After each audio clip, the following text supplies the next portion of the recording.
Hello नमस्कार, मैं हूं नीरज कुमार। आप देख रहे हैं मोबाइल न्यूज़ 24। 17 लाख दर्शकों का फेवरेट न्यूज़ चैनल बिहार विधानसभा चुनाव का स्पेशल कवरेज करने और विधानसभा में जो कुछ दिनों से हंगामा चल रहा है इसको लेकर पटना में है। और पटना में हमारे साथ सिमरी बख्तियारपुर जनसुराज के भावी उम्मीदवार शमीम अनवर साहब हैं। इनके साथ हम चर्चा करेंगे कि आज जिस प्रकार से विधानसभा में प्रशांत किशोर और जनसुराज के कार्यकर्ताओं के साथ पुलिस द्वारा दुर्व्यवहार किया गया, लाठी भी चार्ज किया गया कहा जा रहा है, क्या इसका मकसद था और ये क्यों हो रहा है, शमीम साहब से जानेंगे। शमीम साहब, आज का जो घटनाक्रम है इसका काफ़ी लोग निंदा कर रहे हैं। जो हुआ, क्या आप लोगों की डिमांड थी और कैसे लाठीचार्ज तक मामला पहुंच गया?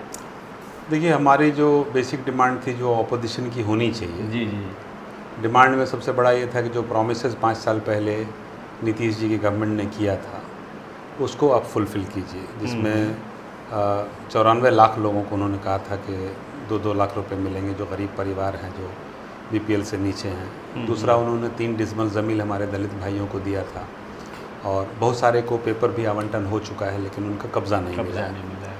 तीसरी चीज़ जो थी, हमारी जो मुख्य बिंदु थे वो भ्रष्टाचार के थे। आज आप कभी भी चले जाइए, हॉस्पिटल चले जाइए, एफआईआर करने चले जाइए, कुछ भी काम, एक ख़ास करके जो ज़मीन के कागजात में जो हेरा फेरी हो रही है उसके लिए जितना भी भ्रष्टाचार हो रहा है उसके ख़िलाफ़ हमारा आंदोलन था।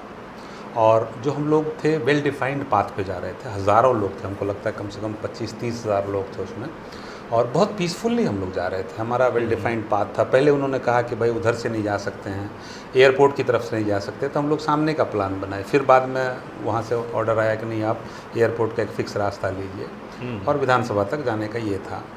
लेकिन वो लोग चितकौड़ा पुल के पास ही हम लोगों को गोलंबर पे पूरा रोकने लगे। तो नेचुरली है कि हमारे साथ बहुत सारे ऐसे लोग थे जो इसको अपने हक़ का की नाफरमानी समझ रहे थे और उसका ख़िलाफ़ समझ रहे थे, जो कि एक डेमोक्रेटिक प्रोसेस में नहीं होना चाहिए। पुलिस वाले पे मैं इसलिए ब्लेम नहीं करता हूँ कि कहीं ना कहीं वो गवर्नमेंट का ही के अंग होते हैं और बेचारों को गवर्नमेंट जो इंस्ट्रक्शन देगी वही करेगी। हाँ, पुलिस वालों को लाठी चार्ज नहीं करना चाहिए। कई सारे लोगों के सर फट गए, मुझे भी एक चोट आई, घसीटा गया।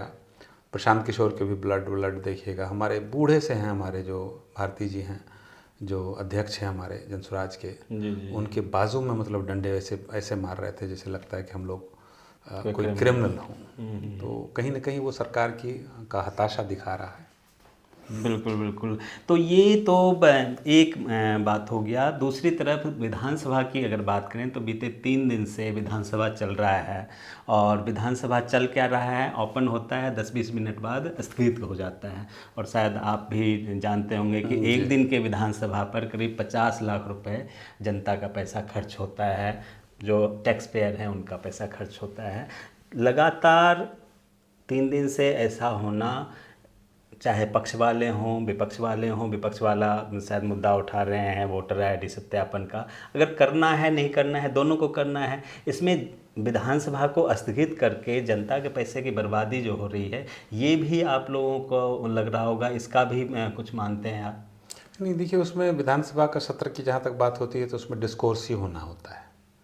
उसमें जो डिबेट होना चाहिए, जो मुद्दे उठने चाहिए, तो मुद्दे एक बहुत बड़ा मुद्दा है, इसमें कोई शक नहीं है कि जो वोटर आईडी का या जो वोटर लिस्ट में शामिल करने के लोगों को है, लगभग 52-53 लाख अगर वोटर आपके गायब हो जाते हैं तो उसके लिए मुझे लगता है कि इलेक्शन कमीशन को उसकी वजाहत देनी चाहिए, एक्सप्लेनेशन करना चाहिए उसको। और अगर नहीं करते हैं तो कहीं ना कहीं अनकॉन्स्टिट्यूशनल है। चूँकि ये अभी कोर्ट प्रोसीडिंग में चल रहा है तो इसमें बहुत ज़्यादा बात हमको लगता है करना ठीक बात नहीं है। सुप्रीम कोर्ट ने ऑलरेडी संज्ञान ले रखा है। लेकिन अगर विपक्ष को देखा जाए तो मुद्दे बहुत सारे हैं। किसी एक मुद्दे को उसने इसलिए हाईलाइट कर रखा है कि लोगों को डराना चाहते हैं, और डर का जो बिज़नेस चल रहा है उसमें ख़ास करके वो, जैसे ये सभी के लिए है, हमको लगता है जो दलित भाई हैं, जो ओबीसी SC ST हैं, मुस्लिम के जो गरीब लोग हैं, या इवन अपर कास्ट के जो गरीब लोग हैं, उनके पास डॉक्यूमेंट्स उतना ज़्यादा होता नहीं है। तो ये सभी के लिए है। लेकिन वो लोग ऑपोजिशन वाले डराने का जो काम करते हैं उसमें इसको भी शामिल कर रहे हैं कि इसको NRCCA की तरह दिखाया जा रहा है कि मुस्लिमों को वोटर काटा जाता है। मुझे नहीं लगता, मैं ग्राउंड पे देखा हूँ, मैं BLO के साथ घूमा हूँ, मैं कई सारे BLO को जो हमारे क्षेत्र के BLOs हैं उनसे मैंने पर्सनल मीटिंग की है, लोगों को समझाया है कि जो भी डॉक्यूमेंट्स चाहिए किस किस तरह से चाहिए। सुप्रीम कोर्ट की रूलिंग जो थी उसको मैंने ऐड करवाया है वहाँ पे BLO से। तो मुझे लगता है जनप्रतिनिधि अगर सही से उस पर काम करें तो इलेक्शन कमीशन भी कुछ नहीं दिक्कत कर नहीं होती। पाएगा। और हमने भी जहाँ तक कवर किया है तो आमतौर पर BLO फॉर्म भरते हैं और अगर कोई डॉक्यूमेंट नहीं है तब भी एक्सेप्ट तो कर रहे हैं।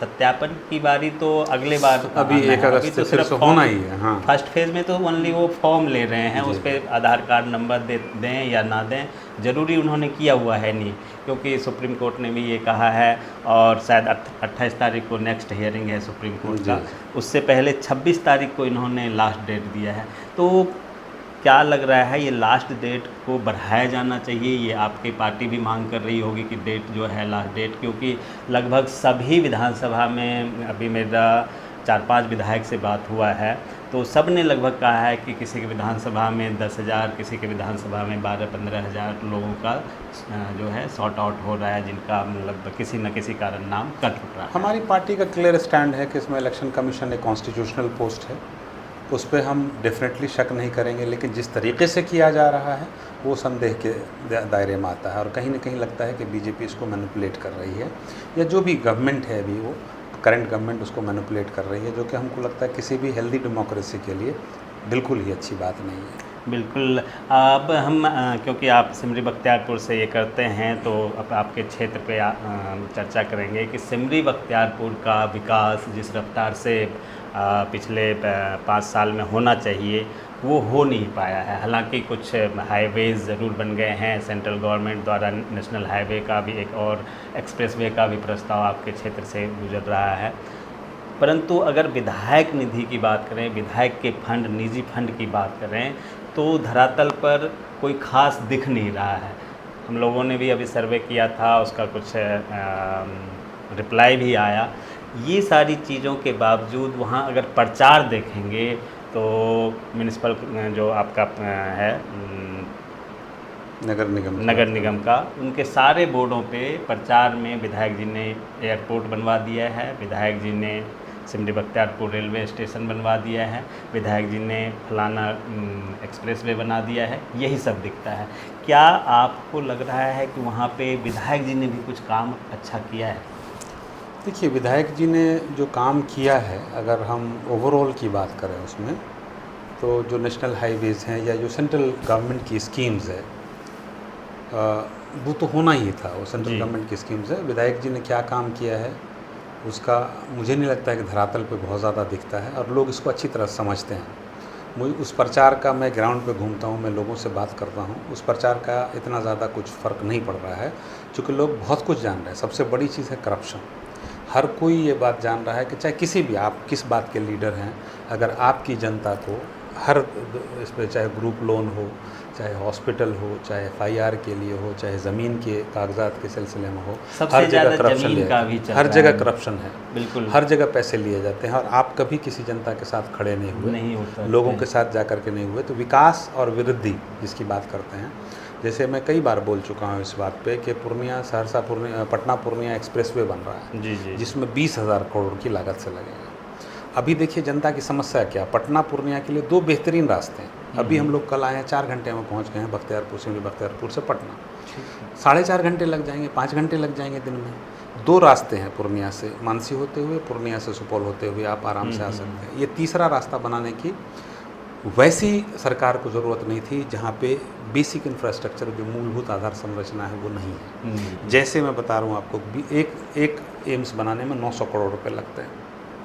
अगर 20,000 करोड़ रुपए आपके पास हैं एक्सप्रेस बनाने के लिए और वैसी जगह पे एक्सप्रेसवे बनाने के लिए जहाँ पे 2 रूट ऑलरेडी स्टैब्लिश्ड है, तो आप मेहरबानी करके 5 एम्स बना दीजिए, 10 एम्स बना दीजिए, 20 एम्स बन सकता है उसमें।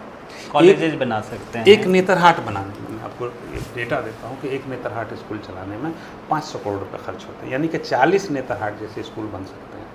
तो जिस सड़क की आवश्यकता इसलिए नहीं है कि वहाँ पे 50 बड़ी गाड़ियों वाले को 15 मिनट, 20 मिनट या 1 घंटे का फ़ायदा हो जाएगा। कितने लोग चलते हैं उस पर? 1%, 0.09% जनता चलती है उस पर, उस सड़क पे, और बाकी जो 99% है उनका आप ख्याल नहीं रख रहे हैं। तो इसको कभी विकास नहीं कहा जाता है। विकास के डेफिनेशन में ये आता ही नहीं है। विकास के डेफिनेशन में स्कूल्स आता है, विकास की डेफिनेशन में हॉस्पिटल्स आते हैं, विकास की डेफिनेशन में जो अदर सोशल इंफ्रास्ट्रक्चर्स हैं वो आते हैं, और ये लोग सड़क बना करके विकास करते हैं। सेम विधायक जी भी वहाँ पे कर रहे हैं। बिल्कुल, विधायक जी पे अभी जिस प्रकार से आपने कहा कि भ्रष्टाचार का आरोप किसी भी अनुबंध कार्यालय में चले जाइए, ज़मीन को लेके हर जगह चलता है। विधायक जी पे खुद भ्रष्टाचार का आरोप है। बहुत सारे लोग हमको बताते हैं कि जो 22%, 24% नहीं, वो तक तो लिया है जाता ही। है उसमें। अभी एक और मामला खुल के सामने आया है। बिहार सरकार के राजस्व सेक्रेटरी ने सहरसा डीएम को लिखा है लेटर कि सिमरी बख्तियारपुर का शायद 391 नंबर का कोई रकबा है या खाता खतौनी है, उसका करीब 80 बीघा से ज़्यादा ज़मीन को फर्जी तरीके से ख़रीदा बेचा जा रहा है, जो कि सरकारी ज़मीन माना जा रहा है। और उसमें भी कहीं ना कहीं जो है इन लोगों का, जो आपके प्रतिनिधि हैं, उन लोगों का उसमें नाम आ रहा है। उसके जांच का कमेटी बिठाने की बात कही जा रही है।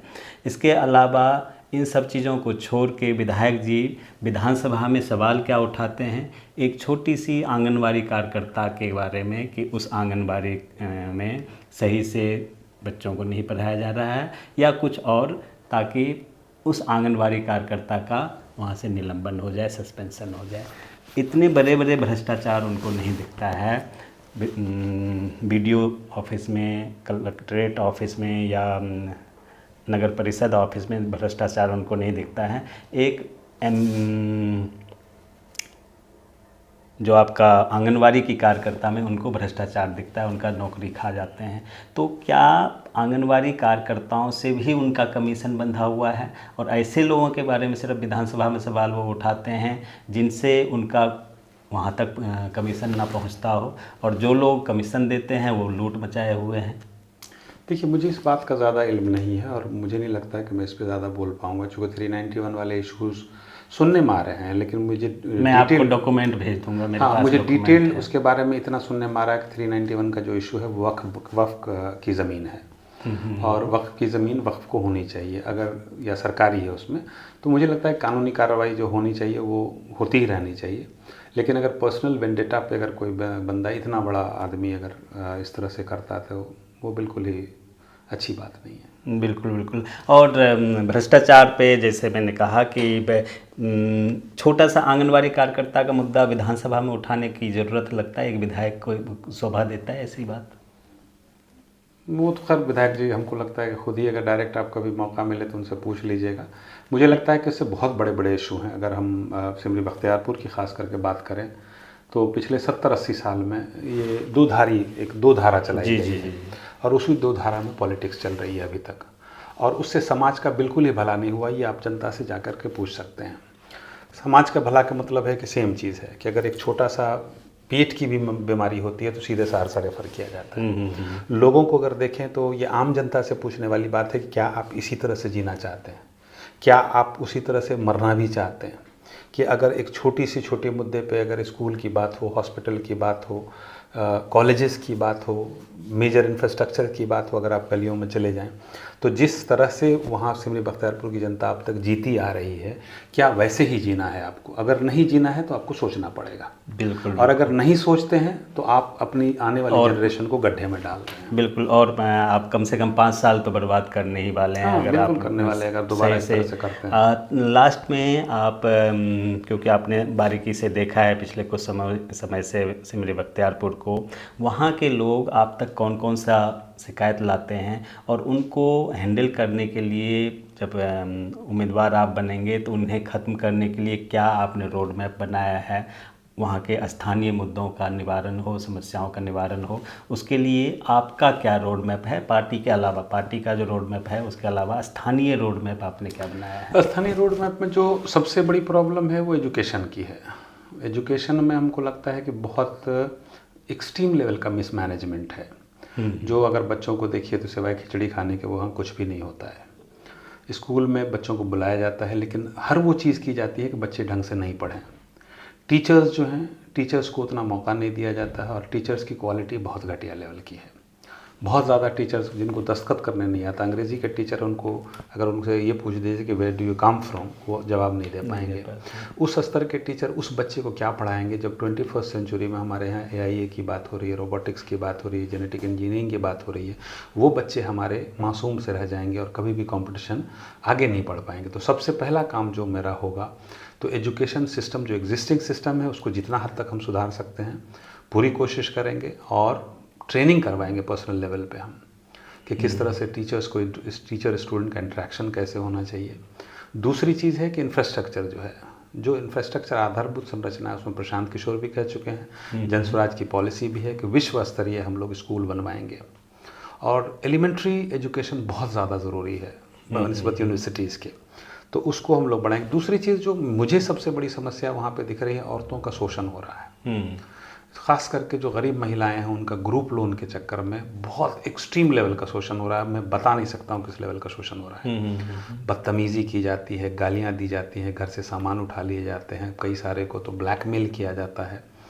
तो उसके लिए सबसे पहले तो मैं अभी से बहुत सारे लोगों को अवेयर करने की कोशिश कर रहा हूँ कि जो कानूनी दायरे में अगर कोई रिकवरी एजेंट काम करता है तो अच्छी बात है, वरना मैं सभी को बोल चुका कि आप मुझे फ़ोन कीजिए, मैं उसके साथ कानूनी कार्रवाई करूँगा। उसके लिए जब हमारी जनस्वराज के अगर जो प्लान है, जो गवर्नमेंट आती है, अगर लोगों ने आशीर्वाद दिया अपना, तो हमको लगता है कि सबसे पहला काम वही होगा कि 4% के दर पे लोन दिया जाएगा। और लोन ही नहीं दिया जाएगा, उनको गाइडलाइंस भी दिया जाएगा कि इस तरह के काम कीजिए ताकि वो काम आपके लिए प्रॉफिटेबल भी हो, आप उससे कमाएं भी और सरकार को जेन्युइन पैसे वापस भी कर दें। उससे रोजगार का सृजन होगा। तीसरी चीज़ जो वहाँ जो हमको सबसे बड़ी समस्या आती है वो करप्शन की है। मतलब एक अनाथ छोड़ दिया गया है समाज को कि कोई भी ऑफिसर जो है वो किसी के नाम पे भी किसी भी काम पे आप चले जाइए, बगैर पैसे के नहीं लगेगा। मैं ये गारंटी देता हूँ कि अगर हम बने वहाँ पर, हम किसी ऑफिसर को कभी भी करप्ट नहीं होने देंगे। और जनता से अगर कोई पैसा लेता है तो उसकी हम कभी खैर नहीं रखेंगे। बिल्कुल बिल्कुल, करप्शन सबसे बड़ी समस्या है किसी भी राज्य का, किसी भी शहर के विकास में बाधा को। अगर करप्शन को ख़त्म कर दिया जाए तो मुझे लगता है कि सारी समस्याएं खत्म हो जाएगी। मूल में करप्शन है। एजुकेशन ले लीजिए, हेल्थ ले लीजिए, अगर करप्शन नहीं है तो ऑटोमेटिक बहुत सारे चीज़ जो है, जो भी प्रॉब्लम है वो दूर हो सकते हैं। करप्शन टॉप डाउन है। बिल्कुल बिल्कुल, ऊपर से लोग लेते हैं तो इसलिए ऊपर से नीचे तक चलता है, और करप्शन ही मूल है जिस कारण से हम सही तरीके से विकास नहीं कर पा रहे हैं। पिछले 60-70 साल तो बिहार गर्त में ज़रूर चला गया है, और ये उभरेगा कब, ये देखने वाली बात है। क्या इस बार इलेक्शन के बाद कुछ नया होगा, ये समय बताएगा और चुनाव का परिणाम बताएगा। बने रहिए मोबाइल न्यूज़ 24 के साथ। आप तमाम दर्शकों का बहुत बहुत धन्यवाद। शमीम साहब, आपका भी बहुत बहुत धन्यवाद। बहुत बहुत शुक्रिया बुलाने के लिए।